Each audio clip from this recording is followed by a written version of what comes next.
Bonjour, bonjour à tous les amis qui nous font l'honneur de suivre cette petite chaîne. Alors aujourd'hui, j'ai sollicité Fabrice Epelboin, qui est quelqu'un qu'on a beaucoup vu ces temps-ci sur, alors un peu sur les médias mainstream et après surtout compte tenu de ses performances sur ces médias mainstream dans ce que j'appelle la sphère de un peu de la réinformation. Et donc il est venu avec des approches extrêmement brillantes et une capacité à aborder des sujets difficiles pour les profanes que nous sommes sur ces questions de la révolution numérique que nous sommes en train de vivre. Alors, je, je vais lui passer la parole pour qu'il se présente mieux que je ne l'ai fait. Enfin, je ne l'ai pas fait du tout d'ailleurs. J'ai dit ce qu'avaient été ses interventions récentes, mais voilà, quelle est un petit peu son équation, sa trajectoire. Et puis, je vous propose qu'on aborde trois sujets. Premièrement, qu'on revienne peut-être rapidement sur l'épisode Hello Kitty. Ensuite, il a eu des prises de position concernant la corruption qui gangrène le plus haut niveau de la société française, et puis un peu qu'on parle de ce qui s'est passé à Paris, donc avec cette conférence sur l'intelligence artificielle qui est sa spécialité. Qu'est-ce qu'on peut en attendre, et surtout un petit peu euh, qu'on dissipe le brouillard qui nous est servi par les médias, qui rendent difficile de comprendre tout cela. Voilà, mon cher Fabrice, je vous passe la parole. Alors, commençons par qui je suis. Moi, à la base, je suis un entrepreneur de l'Internet, hein, ce qui est aujourd'hui d'une banalité sans nom. Ma particularité, c'est que j'ai commencé dans les années 90 avec l'apparition du web, qui n'est pas Internet, qui est venu bien après Internet, que j'ai fait dans les années 90 des agences web, des agences de communication numérique, et que j'ai commencé dans les années 2000 à faire de la start-up et des médias. Et puis par la suite, dans les années 2010, de l'enseignement, j'ai passé 10 ans de ma vie à Sciences Po et enseigné. Avant ça, j'étais au CELSA, ce qui fait que j'ai un peu un aperçu un peu large et une lente dérive vers de la politique. Où très concrètement, c'est un sujet qui m'est cher depuis facilement une quinzaine d'années, mais comme j'ai 55 ans, c'est finalement relativement récent. Et j'ai cette autre caractéristique qui est que je m'inscris dans la révolution numérique qui date vraiment des années 70. Hein. L'arrivée de l'ordinateur pour transformer la façon dont on travaille, c'est vraiment les années 70. Et ça, j'ai une chance folle, c'est que je suis en quelque sorte dans cet univers un aristocrate. Mon père était à cheval entre la recherche fondamentale, la physique et l'informatique de calcul. Et lui a vraiment vécu en plein cette révolution numérique. Il a commencé lors de ses études dans les années 60 l'informatique avec des cartes perforées. Et puis il est arrivé jusqu'à faire des calculs sur des machines Cray qui sont le NEC qui était à l'époque le NEC plus ultra des énormes ordinateurs. Et donc quelque part j'ai un peu hérité de cette profondeur de champ. Et je suis d'ailleurs en train d'écrire avec un de mes camarades, Pascal Évra, un bouquin sur la cybernétique. Et la cybernétique, c'est les années 50, c'est vraiment les fondamentaux théoriques qui ont été posés juste après la Seconde Guerre mondiale et qui ont donné le monde dans lequel on baigne en plein aujourd'hui. Donc, je pense que l'une de mes caractéristiques dans le numérique, c'est cette espèce de profondeur de champ, qui est à la fois un privilège de naissance et puis un centre d'intérêt. J'ai toujours été convaincu que ces outils techniques allaient radicalement transformer la société, y compris à une époque dans les années 80 où j'avais un petit ordinateur offert là encore par mon père, qui fondamentalement ne servait pas à grand-chose à l'époque. C'était un sacré pari. Et la chance que j'ai eue, c'est que le fait d'avoir ce prisme de lecture depuis très longtemps fait que, bah, il y a 15 ans, quand vous aviez un Olibrius comme moi qui expliquait que les technologies allaient changer le monde, ça semblait être un discours de geek enthousiaste. Et puis aujourd'hui, ça fait plus le moindre doute. Et comme j'ai toujours eu un discours qui était quand même assez alarmiste, plutôt noir, bah, la réalité m'a donné, hélas, raison. Ce qui fait qu'aujourd'hui, effectivement, j'ai un discours qui porte. D'une part parce que bah, j'ai eu le temps de travailler mes analyses, d'affiner mon point de vue. Et d'autre part parce que bah, là encore, cette profondeur de champ et une forme de pessimisme qui me caractérise s'est avéré le bon angle de vue. La Startup Nation macroniste, typiquement, c'était l'angle inverse. C'était le monde va devenir extraordinaire grâce aux technologies. On voit qu'il n'en est absolument rien et que même si on est entouré de technologies fantastiques qui permettent de faire des choses absolument extraordinaires, malgré tout, l'impact global sur la société est loin, loin, loin d'être positif. Donc voilà un peu pour qui je suis. J'ai un CV beaucoup trop compliqué pour le détailler, hein. J'ai vraiment Non, non, mais papillonné dans mille sens.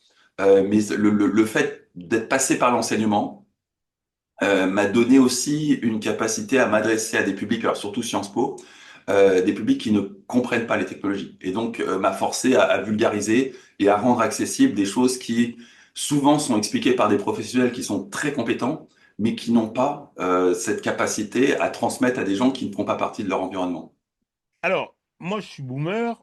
J'ai assisté en spectateur et en praticien, parce que pour exercer mon métier, à cette révolution invraisemblable. Invraisemblable. Quand je suis arrivé, j'ai prêté serment. C'était les premières IBM à boule.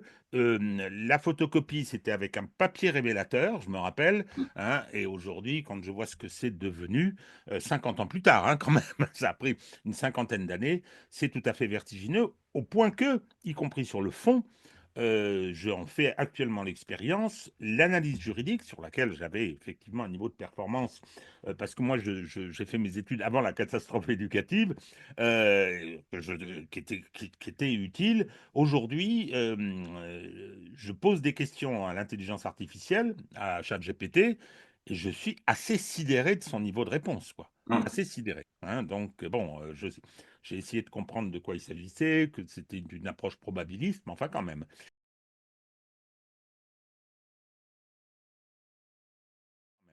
Bien, mon cher Fabrice, tout ça est effectivement passionnant, quoique un peu vertigineux et un peu inquiétant. Je sais que votre discours est pessimiste.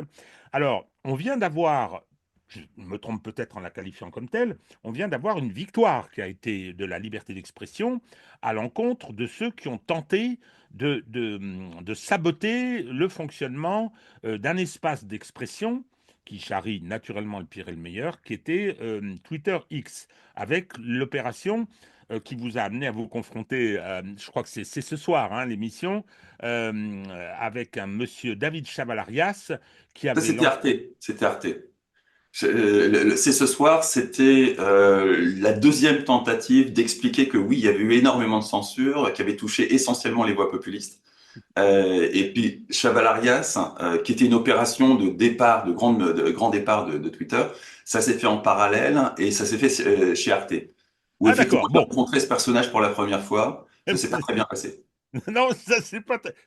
Pour lui, à mon avis. Oui, Pour pour lui, lui. parce que quand il est venu avec son arrogance et sa spécialité d'audit algorithmique, je veux dire, c'était absolument pas convaincant. Moi j'ai débarqué, hein, par hasard, et je me suis dit, ah, ok. Donc, je crois que c'est à ce moment-là que je vous ai contacté. Puis après, bon, il y a eu tellement de brouhaha autour, et puis vous avez été très sollicité.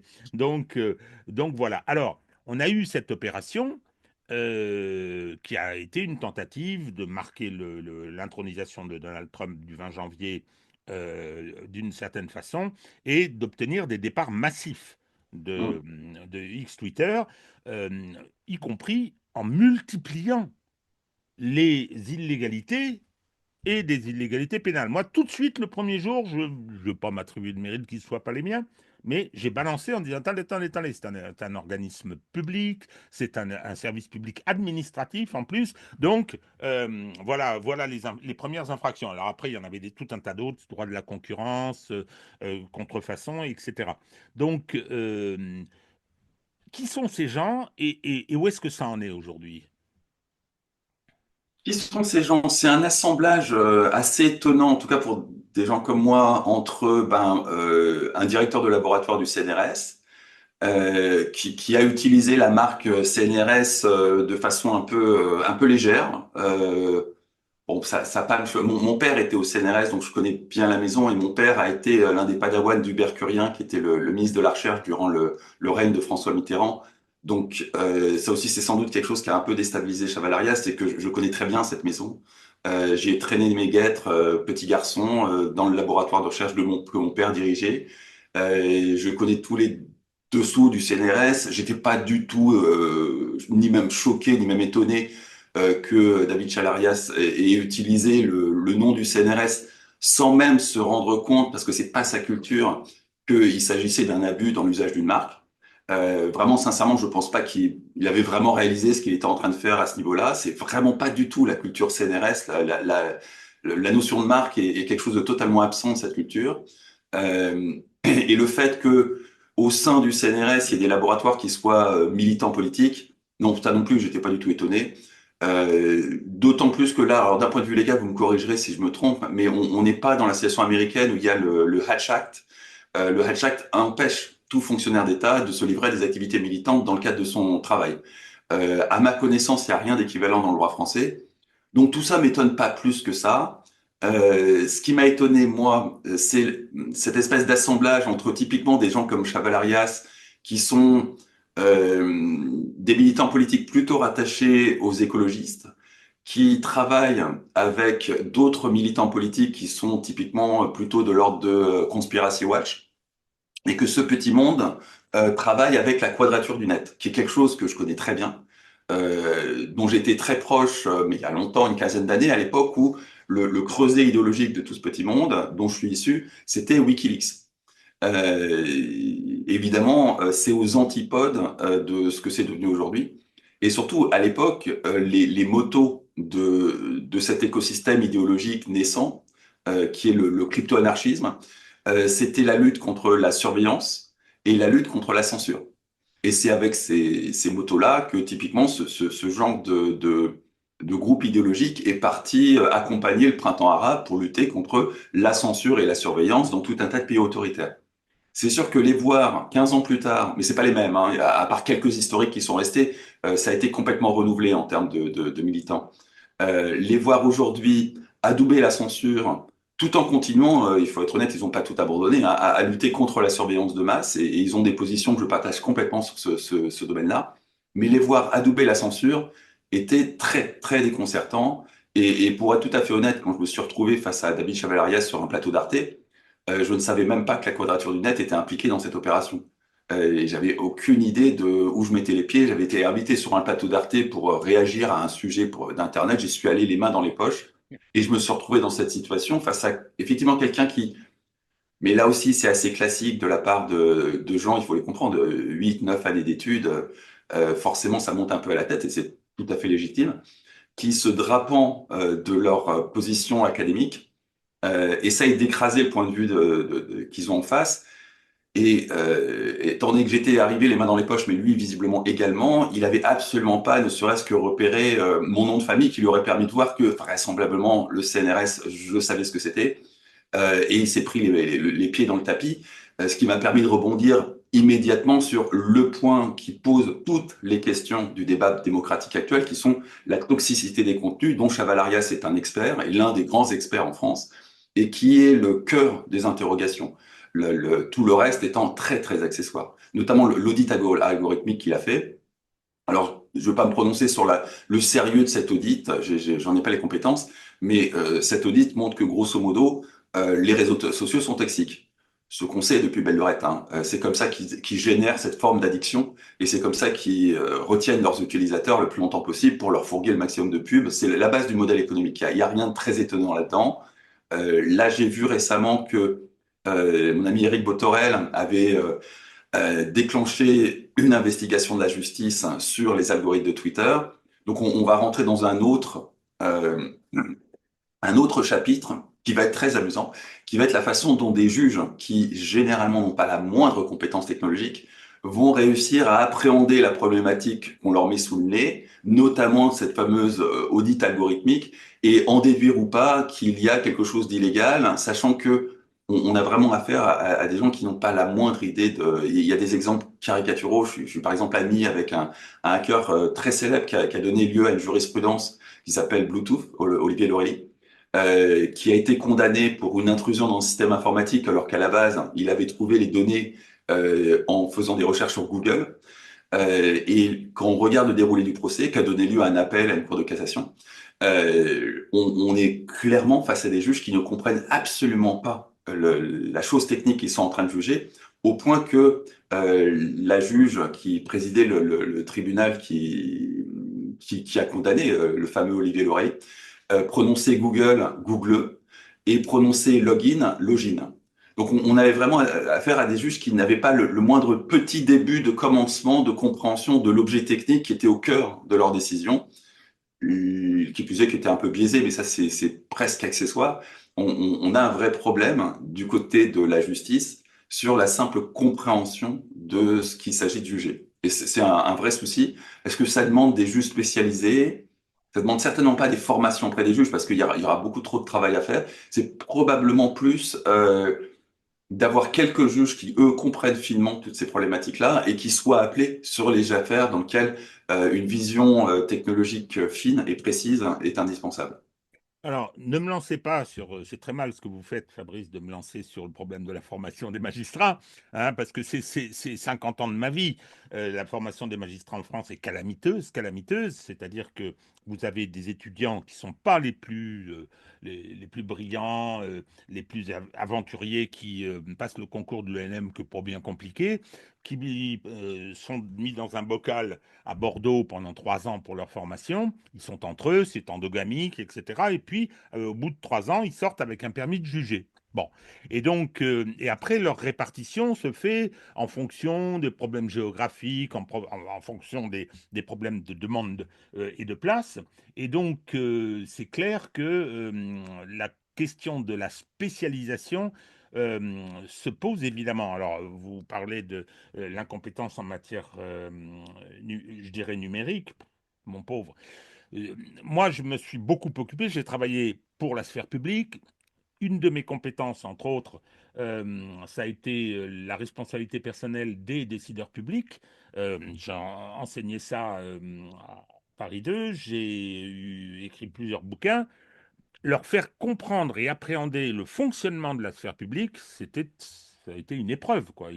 Et alors, je n'y suis pas arrivé, je suis en échec. Alors, deuxième petite observation, qu'on va encore me reprocher, mes suiveurs trouvent que je parle trop. Mais qu'est-ce que vous voulez que je vous dise? Si, hein, quand un avocat dit qu'il va être concis, c'est un serment d'ivrogne, on le sait parfaitement. Mm. Donc, les obligations du fonctionnaire en France sont étroites aussi. Il y a un devoir de réserve.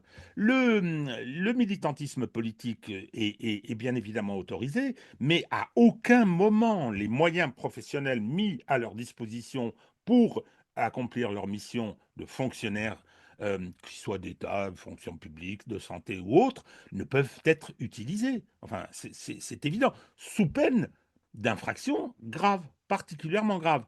Donc, en particulier le détournement de fonds publics. Donc, M. Chavalarias, il en a commis des superbes infractions. Alors, après, qu'il ne soit pas nécessaire de le poursuivre, parce qu'il y avait effectivement une incompétence radicale qui se nourrissait quand même d'une forme d'arrogance, hein.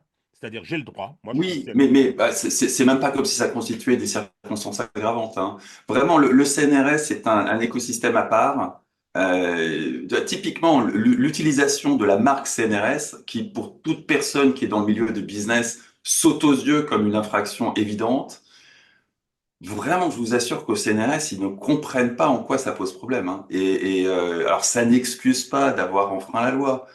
Mais objectivement, poursuivre en justice David Chavalarias serait totalement excessif. Oui, oui, non, mais je suis bien d'accord, si ce n'est que les gens avec qui il est à coquiner, je utilise ce terme à dessein, je pense aux fameux fact-checkers, qui eux aussi ont commis des infractions pénales lourdes dans, par exemple, l'affaire du fonds Marianne. Ce sont des militants, ce sont des militants, les militants d'une cause. C'est-à-dire, ils ne cherchent pas à lutter contre la toxicité, là, en l'occurrence, et contre les soi-disant fake news, ils veulent interdire une parole qui s'oppose au discours dominant, au C'est service ça. duquel ils sont. Alors, ça a fait chou blanc cette affaire parce que j'ai remarqué. Fiasco. Fiasco total. D'abord pour des raisons politiques évidentes, c'est que le cœur idéologique, enfin le rattachement idéologique de David Chavalarias, c'est les Verts. Et que donc il est mécaniquement coincé entre bon, un parti socialiste qui est inexistant sur Internet, mais plus exactement la gauche de la Macronie, qui ne quittera pas Twitter, jamais, et LFI. Et LFI ne quittera jamais Twitter pour une simple et bonne raison, c'est que c'est de loin les meilleurs sur Twitter. Ils ont un dispositif militant qui est très bien pensé, qui est installé depuis très longtemps. C'est le premier parti, à l'époque où c'était encore le Front de gauche, à avoir réfléchi à un dispositif militant de projection de son dispositif dans la sphère des réseaux sociaux, avoir expérimenté les choses, avoir fait des erreurs, avoir appris de ces erreurs, avoir recommencé. Et aujourd'hui, ils ont une maturité qui est de loin la plus aboutie en matière de partis politiques en mesure de projeter une force militante sur les réseaux sociaux. On a souvent tendance à croire que c'est l'extrême droite qui a 3 longueurs d'avance. C'est vrai. Mais elle a 3 longueurs d'avance parce qu'à la fin des années 90, les médias mainstream ont blacklisté le Rassemblement national, ce qui a poussé les militants à aller sur Internet, à découvrir les pages perso, et puis au début des années 2000, les blogs, et puis un peu plus tard, les réseaux sociaux, et à s'accaparer ces outils-là. Mais ça n'est pas une volonté du parti Rassemblement national de projeter quoi que ce soit dans la sphère Internet. Ça s'est fait à l'insu du plein gré du Front national. Ce qui fait que certes, ils ont un dispositif militant qui est très très vaste hein, et de loin le plus puissant sur Internet, mais c'est vraiment lié à leur exclusion du champ des médias dans les années 90 et le Front National ou Reconquête n'ont pas de contrôle sur ce dispositif militant. Alors que de l'autre côté, on a LFI où il y a une structure de contrôle complet du dispositif militant, comme n'importe quel dispositif militant qu'on a connu avant Internet. Ils ont une efficacité qui fait que avec quelque chose qui oscille entre, on va dire, 15 et 18% des voix dans les urnes, ils ont de l'ordre de 35% de part de voix sur Twitter. C'est dire l'efficacité du truc. Donc jamais LFI ne va sacrifier tout ça. C'est un dispositif qui est absolument unique. Ils ne peuvent pas du tout s'en passer. Ça serait suicidaire pour eux de quitter Twitter. Ce qui fait qu'au final, David Chavalarias représente un micro-parti qui, dans les urnes, là, oscille aux environs de 5%, a réussi à embarquer la star de ce micro-parti, qui est Sandrine Rousseau, qui est quelqu'un qui n'existerait pas son Twitter, parce qu'elle est un peu dans notre style, notamment en termes de corpus politique, elle est un peu dans le même style que Zemmour.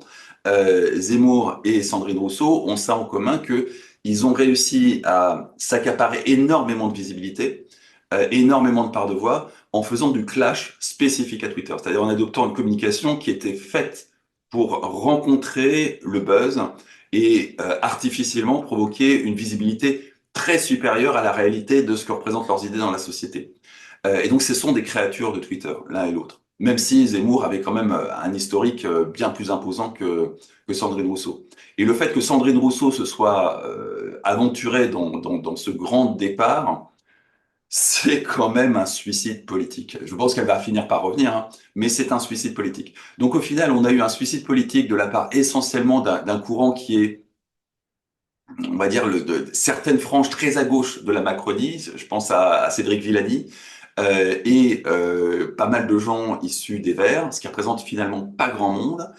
Tout ce petit monde s'est exilé, ça représente 20 000, 30 000 personnes à tout casser. S'est retrouvé du coup à avoir une part de voix dominante sur Blue Sky, qui est un réseau social qui mime Twitter, mais qui est totalement dépeuplé, et se sont retrouvés en silo.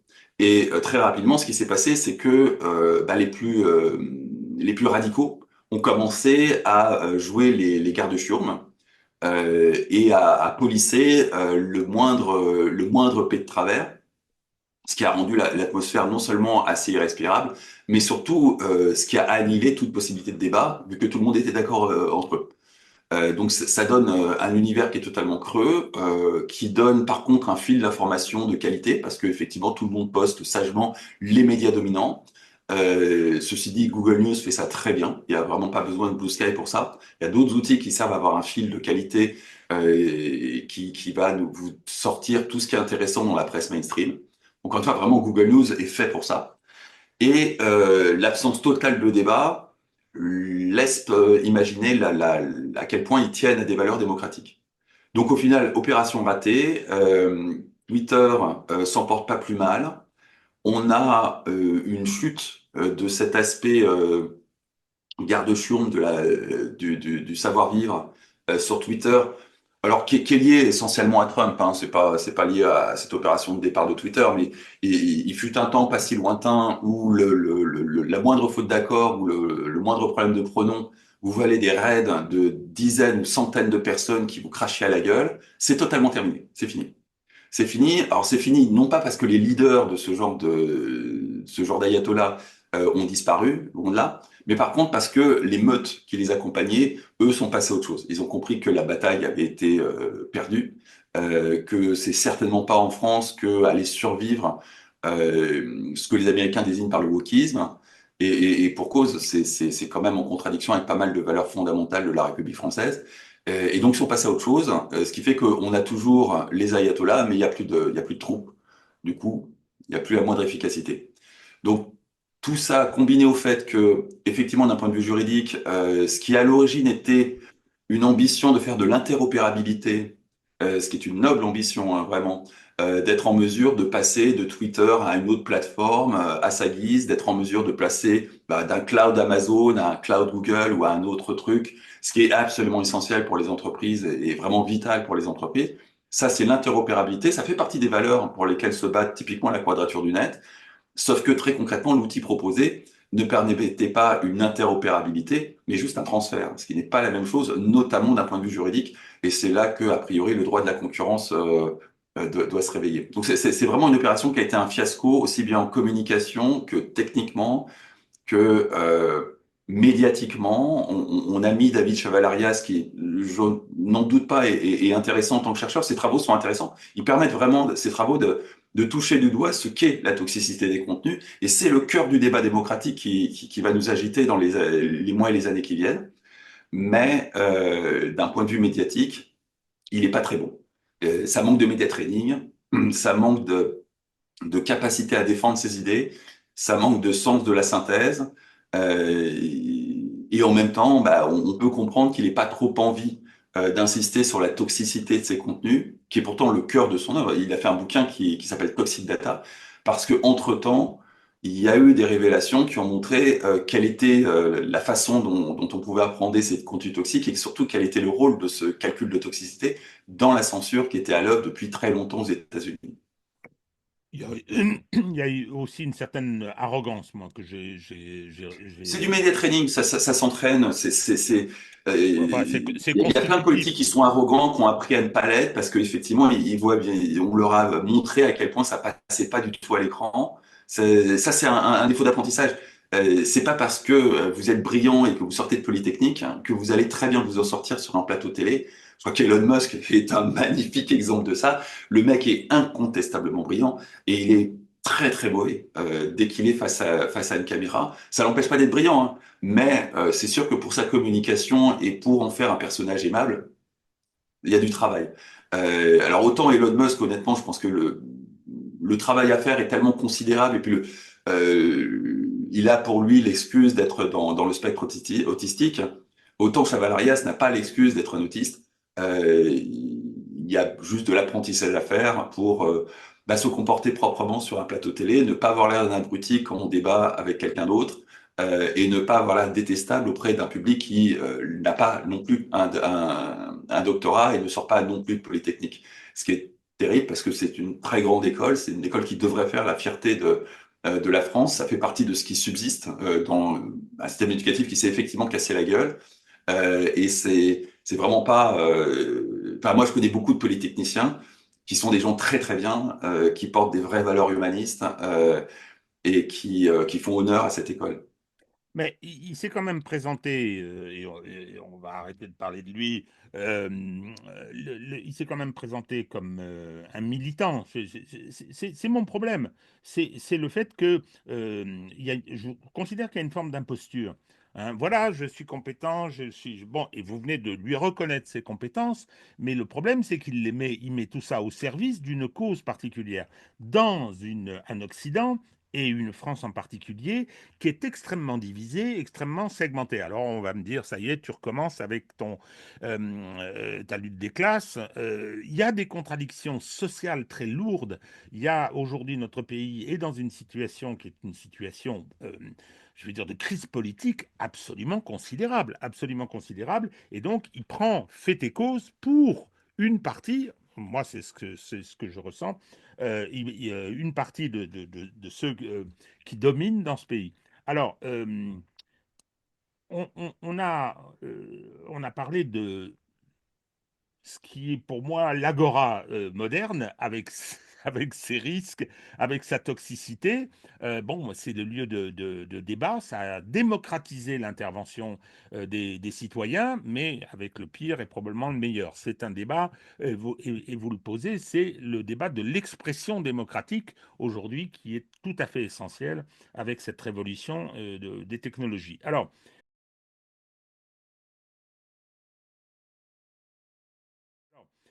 dans votre émission avec Alexis Poulain, euh, à propos de l'IA, à propos de ce qui se passe aux États-Unis et en Chine, vous dites qu'il y a deux leaders sur ce terrain-là. Je n'ai pas utilisé le terme de marché, hein. C'est les États-Unis et la Chine. Nous, la France et l'Europe, nous ne sommes rien. Et une des Entre-temps, on a récupéré 100 milliards de dollars, hein, donc ça change un peu alors les oui, choses. mais avant qu'on parle de ça, parce que c'est effectivement c'est très important, vous avez mis en avant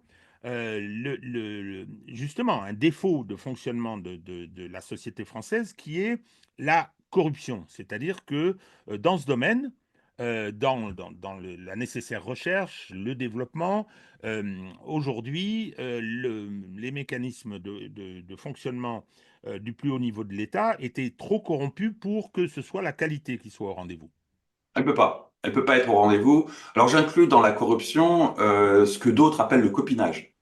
Entre le copinage, qui est vraiment une forme soft de corruption, mais qui est une corruption. C'est vraiment du détournement d'argent public au profit des copains. Quelle que soit la compétence des copains, ça reste du détournement d'argent public. Et la corruption, on va dire traditionnelle, hein, qui est de récupérer une enveloppe dans la passation de marché. La France est dans une situation, elle ne peut pas s'en sortir dans une course aux technologies où le but est de recruter les meilleurs et le but est de faire émerger les meilleurs, pas les copains, les meilleurs. C'est complètement contradictoire. On peut avoir de temps en temps de la chance en ayant un copain qui soit le meilleur, mais c'est statistiquement peu probable. Et donc au final, tant qu'on est dans cette logique de copinage, on ne peut pas gagner. C'est absolument impossible. Là, la France a malgré tout un petit atout grâce à un surplus d'argent, qui est qu'elle s'est creusé une exception dans l'IA Act, hein, qui est le texte européen qui encadre l'intelligence artificielle. La France a fait œuvre d'un lobbying intensif. Je vous renvoie une enquête de Disclose là-dessus, où elle a réservé des exceptions pour toutes les contraintes éthiques, morales, et toutes les contraintes qu'ont pu imaginer l'Europe autour de l'IA pour l'encadrer et la rendre plus gentille, plus éthique, plus équitable, plus inclusive, plus je ne sais pas quoi, plus écologique. La France a durement bataillé pour avoir des exceptions qui concernent le secteur défense, le secteur du maintien de l'ordre et de la sécurité publique et le secteur des frontières, de la garde des frontières. Et le fait de pouvoir faire absolument n'importe quoi dans ces trois secteurs stratégiques lui a mécaniquement attiré les bonnes œuvres des Émirats arabes unis, qui déversent, et avec l'Arabie saoudite, qui déversent une quantité faramineuse de pognon sur la France pour qu'elle puisse développer ses compétences spécifiques en matière d'intelligence artificielle. Et il faut bien savoir que les Émirats arabes unis sont l'une des dictatures militaires les plus avancées de la planète et les plus technophiles. On a aux Émirats arabes unis un ministre de l'intelligence artificielle, pas du numérique, hein, de l'intelligence artificielle, qui est quelqu'un qui est parfaitement à sa place, pleinement compétent, qui a une véritable vision de son domaine de technologie et qui n'a pas été placé là en attendant de lui donner un poste plus important, comme on fait traditionnellement en France avec les ministres du numérique, qui sont des marchepieds vers une carrière politique plus prometteuse. Là, clairement, ils ont nommé en ministre de l'intelligence artificielle quelqu'un qui était pleinement compétent. Ils savent parfaitement où ils vont. Ils ont un énorme inconvénient, c'est que c'est un tout petit pays et que du coup, ils ne sont pas en mesure d'espérer d'avoir un jour une force de frappe intellectuelle et des cerveaux capables de prendre en main leur intelligence artificielle. Le pays est beaucoup trop petit pour ça. Quelles que soient les compétences de leurs universités, ça ne peut pas marcher comme ça. Donc, ils sont obligés d'aller acheter la cervelle ailleurs. Ils le font déjà depuis très longtemps en matière de cybersécurité, où l'essentiel des forces de cybersécurité, et c'est l'un des pays les plus avancés au monde en matière de cybersécurité offensive, hein. On est sur des pays qui, sans parler d'égal à égal avec Israël ou les États-Unis, sont malgré tout des interlocuteurs qui, du point de vue des États-Unis ou d'Israël, sont considérés avec une très haute estime, pas forcément éthique, hein, mais en tout cas technique. C'est des gens extrêmement sérieux, extrêmement compétents. Et évidemment, bon, ça reste une dictature militaire, hein, donc par rapport à nos critères humanistes, on en est très, très, très, très, très loin.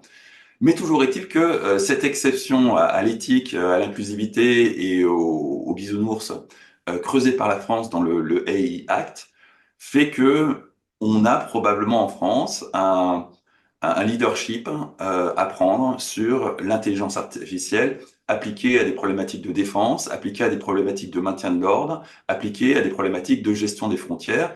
Et on est en mesure, grâce à ces exceptions obtenues par la France, d'utiliser ou d'extrapoler des données telles que l'orientation sexuelle, l'inscription syndicale, la religion, l'ethnie, et de faire en sorte que les intelligences artificielles qu'on va créer en France puissent manipuler ce type de données, notamment à des fins de contrôle social.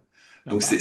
c'est là qu'on va, et le fait d'avoir 100 milliards à dépenser dans cette direction et des dirigeants qui n'ont absolument aucun principe éthique, fait que on a du coup un réel potentiel dans ce secteur-là. Alors, attention, quand j'ai parlé de corruption, euh, j'aurais dû être précis. Il y a la définition du code pénal, hein, qui est d'interprétation restrictive.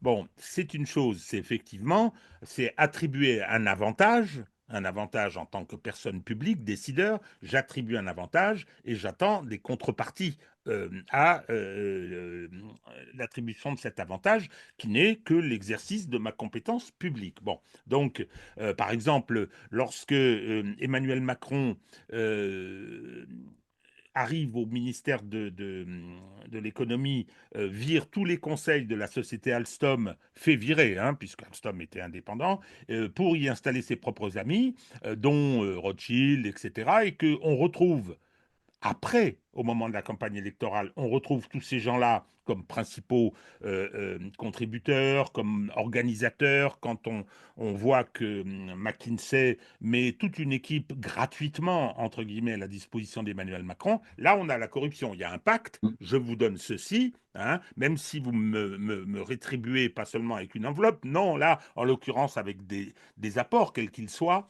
c'est de la corruption. C'est ça la corruption. En revanche, moi, j'utilisais, quand je vous ai posé la question, plutôt dans le sens que vous avez repris, c'est-à-dire la connivence, le copinage, que j'appelle corrosion, c'est-à-dire en France, on a un capitalisme de connivence, c'est évident, hein, c'est tout à Oui. fait évident, et dont un des mécanismes est que la haute fonction publique d'État est attendue de pied ferme par les grandes sociétés pour venir y pantoufler et y faire de très très belles carrières. Ça s'est même produit au parquet national financier, hein, Mm. où un des grands spécialistes des transactions avec les banques qui faisaient de la fraude fiscale est allé pantoufler dans un cabinet anglo-saxon Ce qui les qui est, au défendait. passage, est quelque chose à laquelle Donald Trump a mis fin avant-hier en signant un décret qui interdit à tout fonctionnaire d'État d'aller travailler dans les 7 ans qui suivent son départ de la fonction publique chez une société qui détient des données privées de citoyens américains.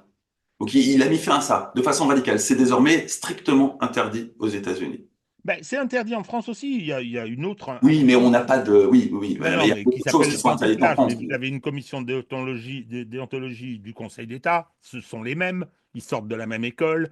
Vous avez ensuite des magistrats qui sont chargés éventuellement de poursuites qui poursuivront en fonction de critères politiques. Bon, donc effectivement, je crois que euh, vous venez de nous dire que bah, finalement la France, au travers de choses qui sont quand même passablement inquiétantes, hein, sur ses compétences qu'elle va pouvoir mettre en œuvre, vient de récupérer de l'argent. Mais elle l'a récupéré comment? C'est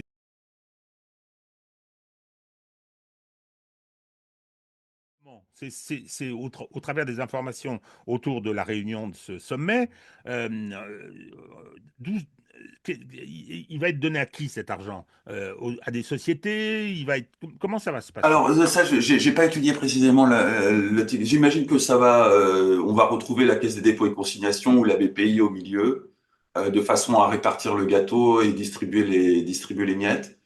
Généralement, c'est comme ça que ça se passe.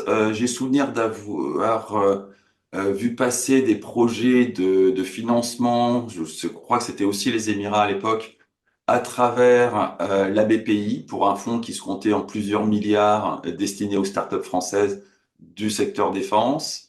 Donc, c'est finalement l'aboutissement d'une démarche de rapprochement, on va dire, entre les Émirats arabes unis qui sont le leader dans le groupe issu des accords d'Abraham, qui sont le leader du monde arabe là-dedans et qui sont de loin ceux qui sont les plus avancés d'un point de vue technologique.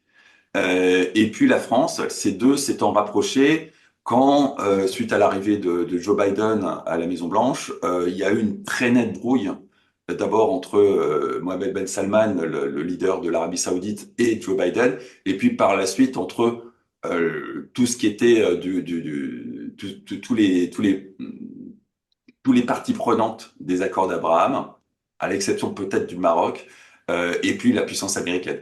Et donc ça a laissé un vide dans lequel s'est engouffrée la France et qui a commencé à faire du commerce pour toute cette partie très obscure et très dark des technologies, notamment en matière de cybersécurité offensive, où les Émirats sont de loin la puissance la plus terrifiante qui soit. Hein. Les Chinois sont des rigolos à côté.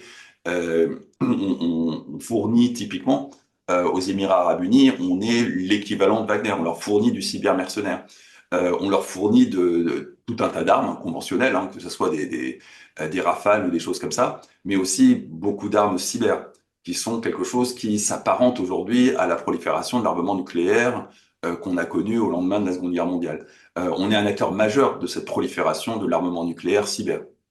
Mais alors dites-moi, ce que vous êtes en train finalement de nous dire, c'est que dans le cadre de ce partenariat étroit avec des gens peu recommandables, au plan de notre propre morale publique, le succès, ce sommet qui a été l'occasion de toutes ces annonces de financement et qui a été présenté, parce que j'ai vu justement, je reviens à Twitter, j'ai vu que tous les soutiens de Macron s'étaient précipités pour dire regardez, c'est merveilleux, c'est une grande victoire du président. Et imaginez-vous si c'était Marine Le Pen qui avait dû animer ce sommet, etc. Donc véritablement, Ouais, ce serait c'est vrai. véritablement une réussite pour Macron, Oui, ça. oui, oui, c'est véritablement une réussite pour Macron. Il va injecter 100 milliards. Alors, une large partie de ces 100 milliards, ça va être du data center, donc ça va pas créer non plus des emplois phénoménaux. Mais il a effectivement réussi à récupérer 100 milliards. Il faut être très clair sur la façon dont ça oriente l'avenir de la France d'un point de vue technologique. Ça l'oriente vers une dictature, ni plus ni moins, et une dictature technologique. Dont Macron risque de perdre le contrôle. Hein. C'est que on ne sait pas très bien dans les mains de qui ça va tomber lors des prochaines élections. Mais très clairement, on s'oriente vers une dictature technologique de très haut niveau. La France n'a absolument aucune valeur éthique. C'est du marketing. Ça c'était vraiment la France du siècle des Lumières. Elle est loin, loin derrière nous. Pour ce qui est du commerce des technologies sales, alors ce qui est un domaine que je connais particulièrement parce que j'ai monté des médias et j'ai travaillé dans des médias qui étaient spécialisés sur là-dessus. La France est l'un des pays les plus sales de la planète. On a vendu des systèmes de surveillance qui ont permis d'éradiquer toute opposition politique dans des pays aussi sympathiques vis-à-vis des droits de l'homme que la Libye ou la Syrie et tout un tas d'autres. Il y a au final assez peu de dictatures sanglantes en Afrique ou au Moyen-Orient à qui on n'ait pas fourni des outils qui leur ont permis d'exterminer leur opposition politique. C'est ça la France. C'est pas la France dont on parle dans les journaux, parce que très peu, très très peu de journalistes ont le courage de parler ça. C'est évidemment pas la France dont on parle à la télé, sauf de temps en temps moi qui fais un esclandre sur un plateau télé, mais ça s'arrête là.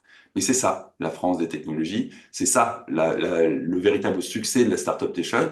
Elle est évidemment beaucoup plus discrète que des aventures entrepreneuriales bien plus facile à vendre. Je pense à Blablacar, typiquement, qui ne fait pas de mal à une mouche, bien au contraire, qui a plutôt tendance à aller dans le sens d'une transition écologique douce. Mais la réalité, c'est que Blablacar, c'est l'arbre qui cache une forêt et que cette forêt est hantée et particulièrement effrayante. Alors, sympa. Alors, petit changement par rapport à votre intervention chez Alexis Poulain, hein. J'invite nos spectateurs à nous d'aller chez l'ami Alexis. Finalement, vous étiez très net, Chine, États-Unis, sur ces questions-là, et vous venez donc un petit peu de nuancer ça. Euh, Comment interpréter le départ assez spectaculaire de Vance, vice-président américain, Bah, l'arrivée s'est mal passée, hein. Il y avait aucun accueil à l'Élysée. Il s'est retrouvé voilà. comme un con tout seul devant le perron de l'Élysée, même pas le président pour venir l'accueillir. C'est comme le vice-président américain. Donc, on est en train d'assister au début d'un bras de fer qui va vraisemblablement dégénérer entre la France et les États-Unis, mais qui a été engagé de façon subtile. Je pense qu'ils ont vu les Anglais avec la déferlante qu'a provoqué Musk en intervenant dans le champ politique anglais. Ils ont vu les Allemands et ils se sont dit qu'il était déraisonnable d'attendre patiemment que ça leur tombe sur la gueule. Et donc ils ont pris l'initiative, ce qui est objectivement d'un point de vue guerre informationnelle plutôt malin. L'initiative a pris la forme d'Éric Bothorel qui a poussé un tribunal français à attaquer Twitter parce qu'ils ont bien compris que ça serait pas au niveau européen que ça se passerait. Ce qui va donner une procédure judiciaire derrière avec un tir croisé de Xavier Niel qui s'est mis à insulter gratuitement Elon Musk, ce qui nécessairement a provoqué une réplique.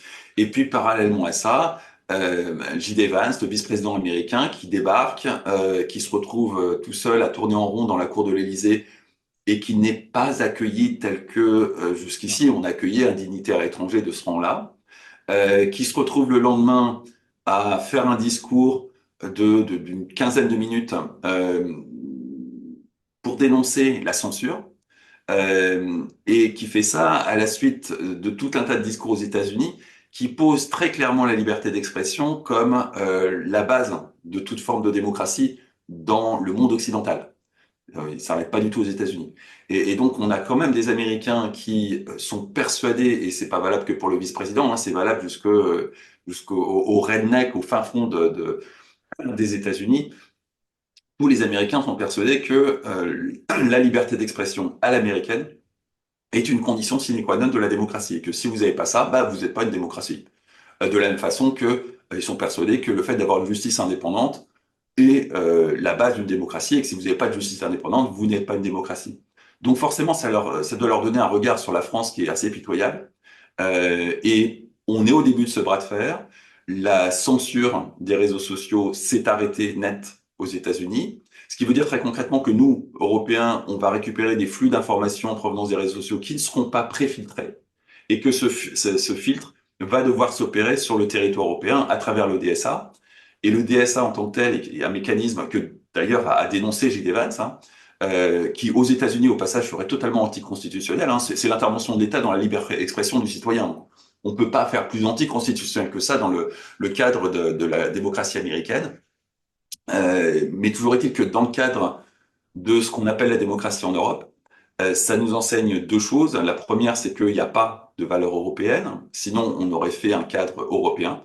Le DSA se contente de reporter le problème de la censure sur une autorité nationale, en France c'est l'ARCOM, et ces autorités nationales, dans chaque pays européen, vont nommer ce qu'on appelle des signaleurs de confiance, qui sont des ONG, des associations qui vont être délégataires quelque part d'une capacité de l'État à identifier les contenus qui posent problème, les remonter aux plateformes de façon à ce que les plateformes les éliminent, hein. Et les plateformes étaient censées les éliminer parce que si ça ne se passait pas bien, les signaleurs de confiance pouvaient engager un bras de fer juridique qui pouvait mener à des sanctions absolument terrifiantes. 6% du chiffre d'affaires mondial, donc ça dissuade n'importe qui.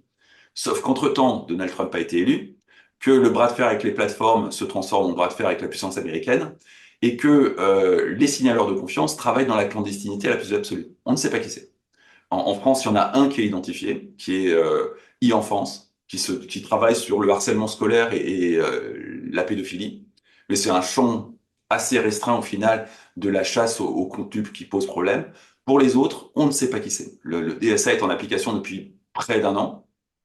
Et on n'a toujours pas été mis au courant de qui a été désigné comme shérif de la liberté d'expression en France. Il n'y a pas qu'en France, hein, il y a plein de pays européens dans lesquels tout ça s'opère dans la clandestinité, mais on est dans un cadre qui va être très compliqué de marketer comme étant démocratique. Alors, malheureusement, on a tous les deux des engagements postérieurs. C'est extrêmement important et passionnant. Ce qu'il y a simplement, c'est que ça bouge vite, ça bouge très vite. Comme disait le camarade Lénine, hein, il y a des décennies où il ne se passe rien et il y a des semaines qui sont des décennies. Donc, c'est tous les jours qu'il se passe quelque chose. Et donc, je pense qu'on aura l'occasion d'en reparler si vous nous faites à nouveau l'amitié de venir. Avec plaisir. Et je dirais simplement, pour clôturer cette fois-ci, que effectivement, donc il y a un gros désaccord entre les États-Unis et l'Europe, et la France en particulier, sur cette question de la liberté d'expression. Enfin, c'est avancé comme tel.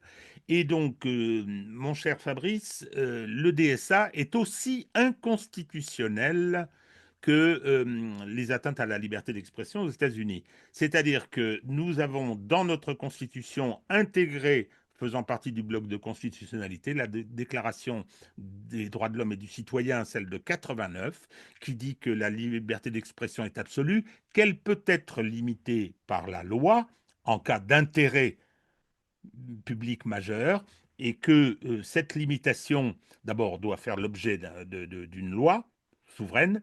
Deuxièmement, que cette limitation ne peut être contrôlée qu'a posteriori et par un juge. Tous les Ouais. systèmes dont on nous parle, non, non, ne sont pas Mais conformes. il y a deux problèmes. Il y a deux problèmes à ça. Le premier, c'est qu'on n'est pas dans un état de droit, donc on s'en Mais fout. oui, Le deuxième, il est plus compliqué. Le deuxième est que l'intelligence artificielle n'est absolument pas capable de simuler une cour de justice ou un juge. C'est pas comme ça que ça marche. L'intelligence artificielle, ce qu'elle peut faire, c'est calculer un niveau de toxicité pour un contenu en fonction de ce qu'on va lui apprendre. Une intelligence artificielle qui a, d'un côté, on pond du code. Si on compare ça à un enfant, d'un côté, on pond un enfant. Donc, c'est plutôt un travail pour les femmes qui vont pondre un enfant et puis ensuite il faut l'élever. L'intelligence artificielle, c'est la même chose. On fait du code et ensuite on passe à une phase d'apprentissage. On va lui apprendre le bien du mal, pour faire simple, hein. Et là-dedans, c'est là qu'on va revenir, on va boucler sur David Chavalarias. On va lui apprendre à calculer un niveau de toxicité d'un contenu qui va lui permettre d'éliminer de façon automatisée des contenus illégaux, mais aussi des contenus qui ne sont pas illégaux, mais sont considérés comme toxiques pour le débat public. Et c'est là qu'on doit se pencher sur ce qu'est un contenu toxique. Et il n'y a rien de mieux pour ça que d'aller voir les travaux de David Chavalarias. Il a écrit un bouquin qui s'appelle Toxic Data, qui est pas mal du tout et qui en plus est disponible en partie en ligne. Donc si vous tapez, je crois que c'est chavalarias.org, tapez Chavalarias Toxic Data sur Google, vous allez vite le trouver. Vous allez trouver tout un tas d'études faites par le CNRS sur des contenus que eux considèrent comme toxiques. Et ah vous oui, allez voir quelle est la nature de ce qui est considéré comme toxique et ce qui doit être éliminé du débat public aux yeux des gens qui font ces algorithmes qui permettent d'évaluer la toxicité d'un contenu et ces algorithmes étant utilisés pour modérer ou censurer les réseaux sociaux. Et sont considérés comme toxiques une quantité faramineuse de contenus qui n'ont absolument rien d'illégaux. Typiquement, si je remets en question les institutions, ce que nous avons abondamment fait, vous et moi, depuis le début de cet entretien, c'est toxique. Et donc, typiquement, ça serait invisibilisé sur les réseaux sociaux. Si on remet en question la légitimité d'un sondage, c'est toxique. Si on remet en question la pertinence d'un média institutionnel, c'est toxique. Et il y a plein de choses comme ça qui sont considérées comme toxiques. Encore une fois, Chavalarias a pas mal sur oui, son mais site travaillé le Chavalaria, sujet. c'est bien gentil, mais son appréciation de la toxicité, c'est sa subjectivité. Ce que vous venez de décrire, c'est inconstitutionnel. C'est Oui, oui, inconstitutionnel. oui, mais encore faut-il être dans un état de droit. Oui, Absolument. c'est bien Donc, gentil d'être un nous constitutionnel. sommes Mais déjà je ne pense pas que. J'ai une vision très noire de beaucoup de choses, mais de la justice en particulier. Il se trouve que les fameux cybermercenaires qu'on fournit aux Émirats Arabes Unis, j'y suis un peu pour quelque chose. J'ai fondé la société qui, par la suite, après mon départ, est devenue l'équivalent du groupe Wagner dans le cyber. Et j'ai dénoncé cet état de fait. Je me suis tapé un procès en diffamation de la part de mon ancienne société, que j'ai gagné. Mais toujours est-il que la facture d'avocat, qui est extrêmement salée, hein, parce que j'ai quand même pris un bon avocat, c'est pour ma pomme. Donc on est quand même dans une situation où la liberté d'expression, pour l'instant, ça m'a coûté 15 000 balles. À terme, ça va me coûter 20-25 000 balles. C'est quand même un truc pour riche, quoi. Le Français moyen n'a pas les moyens de dépenser 20-25 000 balles pour juste avoir le plaisir et l'honneur de s'exprimer librement, même si c'est parfaitement reconnu par un tribunal. Hein. Le tribunal a totalement reconnu que j'étais dans mon plein droit, il n'y avait aucun problème, mais la facture est pour ma pomme. Donc c'est une vision du droit qui est quand même très particulière. Très, très particulière. Et quand je vois certains sondages qui montrent que plus de 80% des Français remettent en question la justice, bah effectivement, on n'a pas une justice qui est en quoi que ce soit compatible avec une idée quelconque de démocratie ou de liberté d'expression. On est parti très très loin dans toute autre chose. Et on est parti très très loin dans toute autre chose, et on est sur le point de donner les clés de la voiture à quelqu'un d'autre parce que les chances du système actuel de se maintenir encore un peu plus longtemps au pouvoir s'amenuisent de jour en jour. Alors, Fabrice, merci infiniment de ce constat extrêmement inquiétant sur, effectivement, les gens n'ont pas confiance dans leur justice et ils ont raison. Ça, c'est un de mes combats personnels sur ce qu'est devenu cette justice. Alors, on en reparlera parce que tout ça est extrêmement important. Et je dirais l'inquiétude que j'exprime, que vous exprimez, le pessimisme. Moi, c'est de l'inquiétude, vous, c'est du Mm. pessimisme.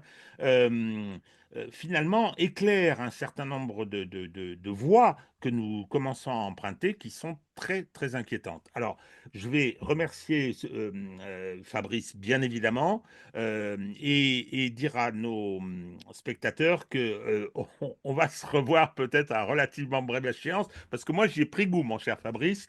Eh ben, Donc, à je vous très vite, dis hein. encore merci, à très très bientôt. Et donc, on continue ce combat parce que ça, c'est de la réinformation. À très vite.